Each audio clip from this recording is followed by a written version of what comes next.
Dr. John in the studio from Creation Ministries International. Good afternoon, Dr. John. Good afternoon, Mick. It's great to have you back again, and of course, it's afternoon. Yeah, well, look, good afternoon, and how was your weekend in the snow? I was going to ask you. It was absolutely fabulous, as you'd probably expect. They'd had some fresh snow when we got down there. A little bit dodgy getting up on the roads, but wow, it was good fun. And the snow, the Saturday snow was like, they call it hero snow, because last week, interestingly, they had a lot of rain. So, you know how you get sort of, I think we've talked about it before, like layers in the snow? Well, the rain had washed away a bunch of the layers off the top. Instead of melting from the bottom, there was a bunch washed off the top, and then we had that new layer right on top of fresh stuff. So they call it hero snow because it's so easy to ski through, that perfect few centimetres. It was sort of heavier, wetter snow, but because it was only like 5 centimetres, it was just perfect, I thought. Yeah, well, look, I was thinking about your weekend because I wanted to talk a bit more this afternoon about something that we talked about last week, and that is about ice cores. Right? Yes. And you might remember that I said last week that from a creation perspective, there's two things we have to have a look at. Yep. The first of them is the age of the Earth, and the second is evolution itself. Mm-hmm. And of course, I talked last week about how the age of the Earth, when they talk about millions and billions of years and whatever, there is no objective evidence for that. I mean, there's no way you can say this proves that it's hundreds of thousands, millions or whatever years old. Yeah. And ice cores are one of the things that people use to say, well, look, the Earth can't be only thousands of years old like the creationists say it is, like the Bible says it is. It's got to be hundreds of thousands, millions of years old, and we can prove that by ice cores. Anyway, of course, you can't prove it by ice cores. And I just wanted to talk about them because when you think about it, a geological scientist drills an ice core somewhere in, say, Greenland or the Antarctic, and what he gets, drilling right down deep into the bottom pits of the snow, of the ice, really, that's been there forever, what they get is this great big long pencil of ice. Yep. Right, and might be up to 3 k's long, a huge, long, thin pencil of ice. And then he goes about examining that to work out how old it is, right? Because it doesn't have any age labels on it. Yeah. So the scientist has a look at the markings, and you mentioned last week about how you get dust storms and so on. So, you can see markings where there's discoloration and some gas bubbles and things like that. Yep. And by looking at the markings and doing an analysis on the gas bubbles, they come up with an idea of how old it is. Yes. But of course, the ice core itself hasn't told them anything. What they're doing is they are approaching the ice core with a preconceived opinion of how old it is. And a creationist could have a look at exactly the same ice core with exactly the same markings and say, well, to me, that's consistent with it only being 4,000 years old or something like that. So it's the same ice core, the same markings, and the interpretation is the difference. Somebody might interpret it as a couple of 100,000 years old. Somebody else might interpret it as only 4,000 years old. Yep. But I wanted to tell a story about something that has been in Creation Ministries magazine, creation.com. And it's on creation.com too, but in Creation magazine. And that is the story about Glacier Girl. Now, I don't know whether you remember me talking about that one morning, but Glacier Girl is a fascinating story. Now, you've been talking about your mates down in the snow going down in their private planes and so on. Well, Glacier Girl is a P-38 Lightning fighter jet, not fighter jet, prop jet, propeller-driven aircraft. Yep. But there's a great story and it goes back to 1942 in the Second World War. Mm-hmm. And the Americans had a secret air base in Greenland, and they were going to send some aircraft over to England to help with the fight coming from England. And so they sent over a squadron of 6 P-38 Lightnings and 2 B-17 Flying Fortress bombers. Mm-hmm. Anyway, they set off from the base in Greenland, and they had to refuel in Iceland on the way over. Mm-hmm. Anyway, when they got to the airfield in Iceland, it was all snowed in and terrible weather, and they were unable to land. Mm-hmm. So they had to turn around and go back to their base in Greenland. Well, when they got there, what they found was that the weather was pretty bad there and they weren't able to land there. And of course, by this stage, they're running pretty low on fuel. Mm. So all the planes had to land on a glacier. Mm-hmm. And so the 6 Lightnings landed and the 2 bombers. And of course, they didn't have any fuel to get off there. So they had to radio, and they got rescued about 9 days later by bobsled. Wow. Right, yep. Leaving the aircraft sitting there on the glaciers without any fuel. Anyway, about 45 years later, a decision was made to go and have a look for them, see if they could locate them, maybe fill them up with fuel and fly them out again. Yep. Anyway, they did eventually locate them with a lot of difficulty, and because they were on a glacier, they weren't quite where they had been before. Mm-hmm. They were about 5 k's downstream wow. on the glacier. Flow down. But not only that, they were at a depth of 75 metres. Wow. Right? And when they eventually managed to try and salvage them, the bombers were pretty much torn apart. They couldn't do much with them. Yep. But they managed to salvage a couple of the Lightnings. They were a bit of a hardier aircraft, and cobbled the parts together, and with about 80% original parts and 20% new parts. Mm. And they produced one aircraft they called Glacier Girl. Yeah, right. And they managed to get it flying, and it flew in air shows for quite a number of years. The 75 years under's got me. Yeah. 75 metres. 75 metres down. Now, the point that I'm making is that obviously you can't say from that an ice core would be, only 4,000 years old. But if the scientists had actually drilled an ice core near where these planes were, not knowing anything about it, and then examined their ice core, what they wouldn't have known is that the first 75 metres only represented 45 years. Yeah. So I mean, ice cores, people might say they're evidence of an ancient Earth.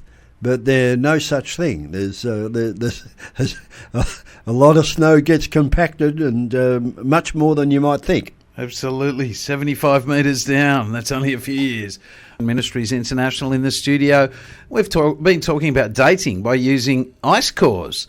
And, of course, I was in the snow on the weekend. I was just talking about how they had a whole lot of rain a week and a bit ago, and they lost a whole bunch of layers because, of course, every time it snows you get a new layer. And, I mean, when the atmospheric conditions are different, particularly when there's, any sort of dust out west, like wind from the west will bring dust in, you'll get a layer that builds up. So whilst, they can count layers as years, well, you wonder, one, how many they lost, and two, how many dust storms happened in one single year that caused numerous layers. And I guess at the end of the day, I question, how do you count that sort of thing? I know that and I've seen it on TV, where they literally look at a layer and say, and that's roughly this many years, and you sort of think, yeah, I've seen it differently. I've literally worked in the snow. I was a snow reporter.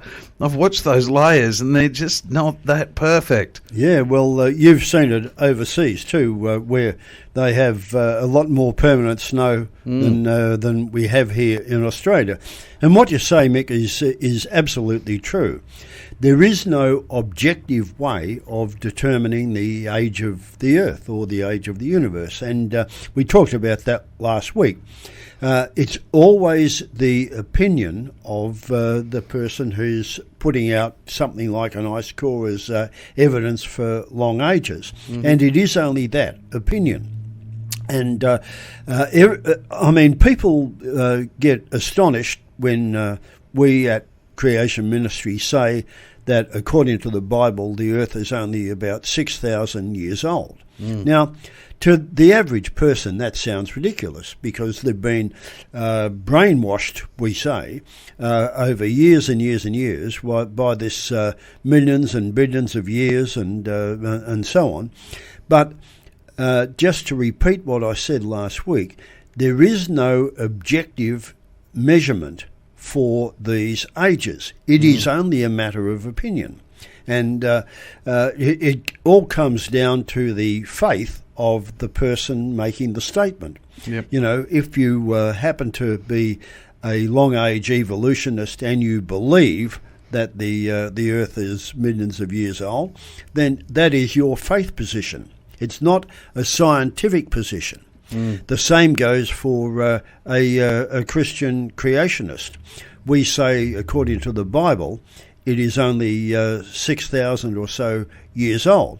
Now, that is a faith position. Mm. We can't prove that by science, just as the person who believes in millions of years can't prove that by science. It's a faith position, a religious view, if you like, for both the evolutionary scientist and the creation scientist. Mm.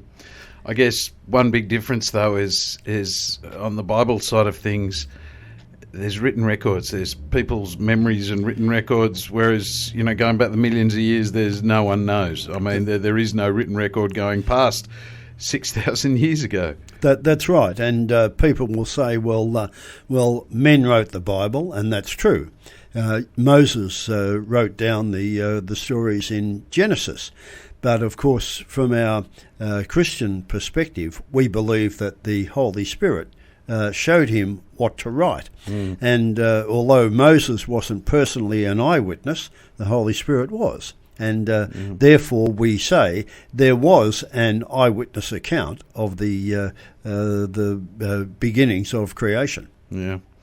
You're on 94.9. We've got to go into the weather and traffic, but we'll be back with Dr. John very shortly. Hey, if you have any questions, please send them through to us.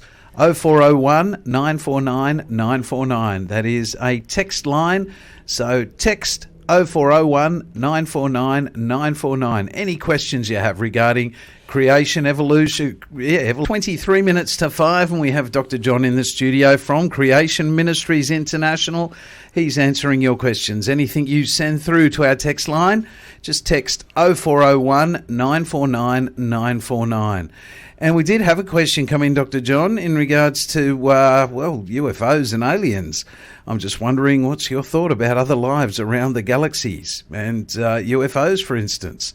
So that'd be a good one to get next time you're in, which will be a few weeks away. It's going to be a few weeks away, but it's a great topic to, and thank you for sending that question in, because obviously it's something that interests everybody. Is there other life out there? Are we alone in the universe? Absolutely. So thank you, Kevin. He sent that one in. Yeah, all right. Well, thanks, Kevin. We'll address that when I'm on the air next time. It'll be very good. I'm really looking forward to answering that.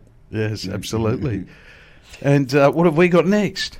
Well, look, Mick, as I started off saying today, we have the two issues that are sort of related, the issue of the age of the Earth and evolution itself. Mm-hmm. And obviously, unless there is a huge ancient age, like millions and billions of years for the Earth, then evolution would be impossible anyway. Mm. But what I wanted to say today is it is impossible anyway. And the reason we can say that is it's really based on the issue of DNA and proteins, mm-hmm. because all life depends on proteins. As human beings, we manufacture in our bodies about 100,000 different proteins. I mean, We have an enormous number, and they're things like enzymes and hormones and structural things in our connective tissue, like collagen and what we make our bones out of, and all of this sort of stuff. So there's lots and lots of different proteins.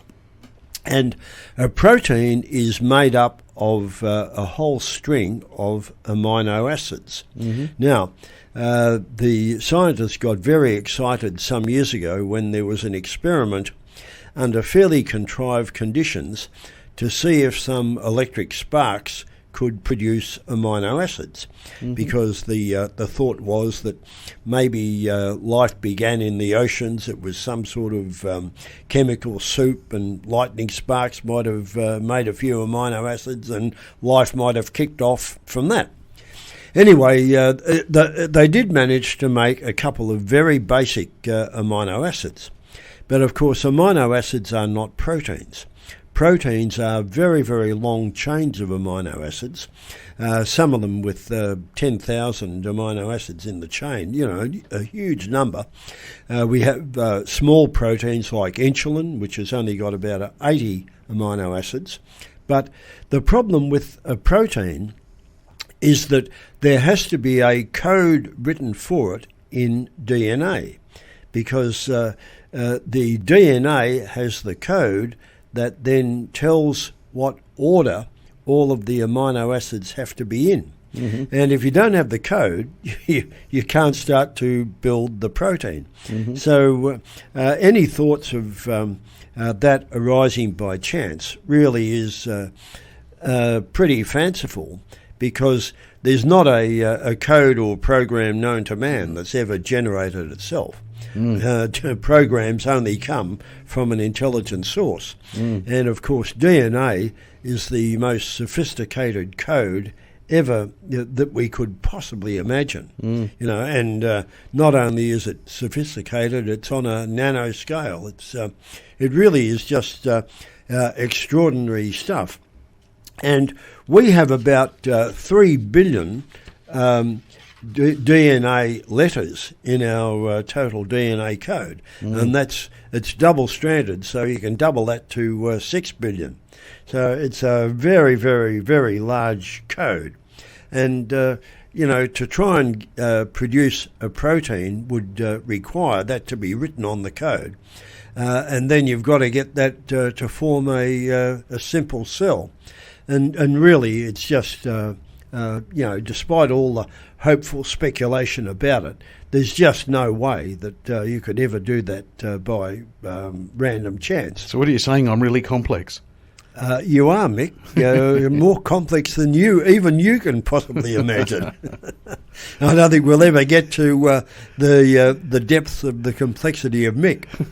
But look, despite all that hopeful speculation, there really is no idea, even amongst the scientists these days, how that life really could have begun. So you need the DNA first to do the program, yet with the proteins, but yet they're saying the protein came first, then the DNA, but the protein can't replicate itself without the DNA. Well, it can't even be built without the DNA program.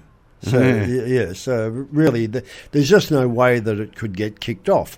And of course, if you can't even get a beginning, you can't progress onward and upward to come from an initial first cell to what we are these days, a human being.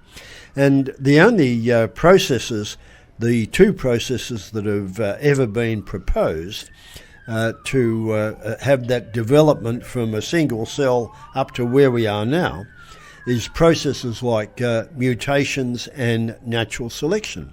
Mm-hmm. Now, the problem with mutations is the word simply means change.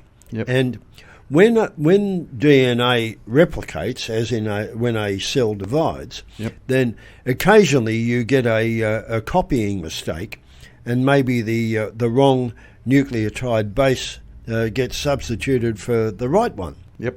Now, as with every copying mistake, that's an error, and errors don't improve things. And you can't get any improvement from a whole series of different errors. They're always going backwards.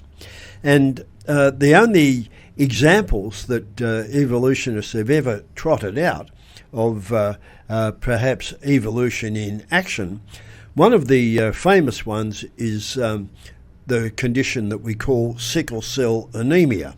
Mm-hmm. Now, sickle cell anemia is a genetic disease, and the genetic change produces a defective protein in red blood cells. Mm-hmm. And what it means is that they take on this sickle shape rather than their spherical, dumbbell type shape under conditions of low oxygen partial pressure.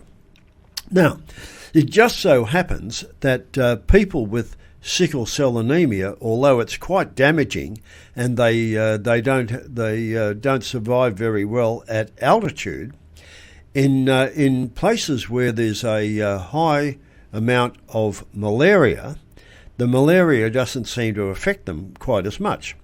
And the reason for that is the malaria parasite proliferates in a red blood cell. And if you've got a defective red blood cell, it doesn't proliferate quite as much. So here we have a condition that is a genetic defect that paradoxically confers a benefit in conditions of high malaria in the area. Mm-hmm. But it doesn't do the people who carry the genetic defect any good. And, because they can either be what they call homozygous, both genes for sickle cell, and therefore they've got the disease, or they can be carriers of it. And if they're carriers of it, they pass it on, and more people are born with the disease sickle cell anemia. So it's certainly no advantage, apart from the fact that if you live in a malarious area, you're less likely to get malaria. Mm. But there are a lot of other things like that people have talked about. I've seen even people who should know better, reputable scientists, talk about how the rise of bacterial resistance as a result of antibiotic use is evolution in action. But when you have a look at the science behind it, it isn't evolution in action. In fact, it's devolution. It's going the other way. Mm. And the classic example, if we've got time to talk about it, is the example of penicillin. Mm-hmm. Now, most people have heard of how penicillin was discovered a bit really by accident.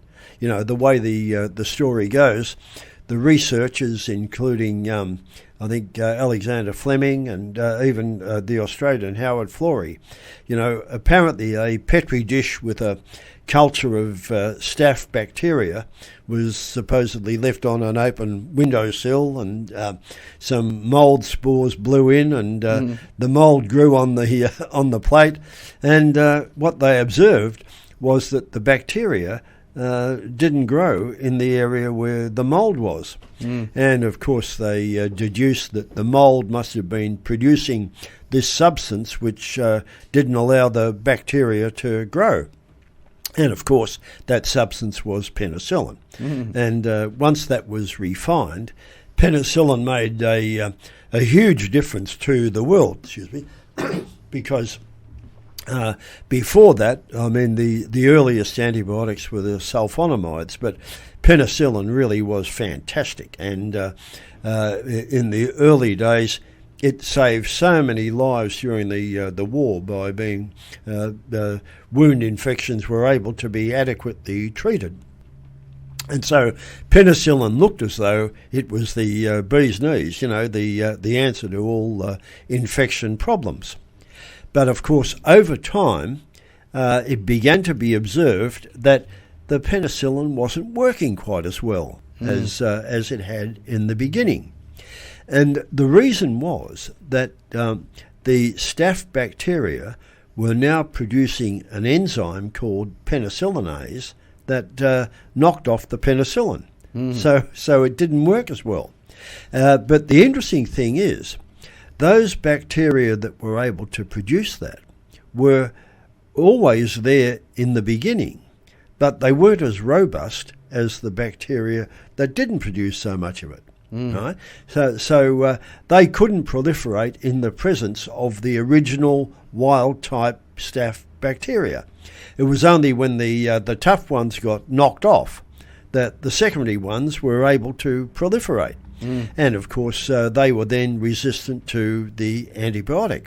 And so it's gone on over the years. As newer antibiotics are developed, eventually the same sort of process happens and the bacteria become resistant. But they haven't evolved that resistance. That resistance was always there in a few of them, but they were never able to do much good because the other bacteria were tougher. And paradoxically, of course, it looks as though they are getting tougher and tougher, but they're actually getting weaker and weaker, but in their weakness, they are surviving. Yeah. It's interesting what you were saying as far as the lightning hitting the water and creating that little amino acid. And I was thinking to myself, it's almost like saying, oh yeah, well, it's imagine lightning hitting a mud pit and creating a brick. But sure, they've come out and said, look, it's made something that looks like a brick. But what they really need is a few billion bricks that actually, basically they need a city that's already programmed, created by the bolt of lightning, as opposed to that simple amino acid. That blew me away when you told me that, and it just came to me. Yeah. Well, it's another analogy, isn't it, Mick? A city is a bit more than a brick. Yes, absolutely. But that's what they're talking about with these amino acids. So, how did life really start? That was awesome.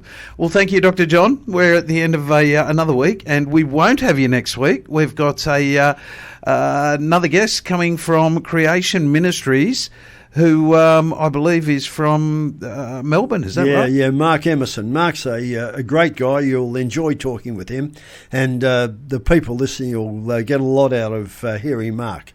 Awesome. Well, that's the next 3 weeks, and then we'll get you back, and we'll go into these questions that we just got on life on other planets and aliens, and I'm looking forward to any that others. one too. And let's encourage people to keep sending these questions into our text line. Remember, it's a text line, not an audio line. So, yes. So we can only retrieve text messages. That's right. Let your thumbs do the typing. 0401 949 949. Thank you, Dr. John. If anyone's got any questions that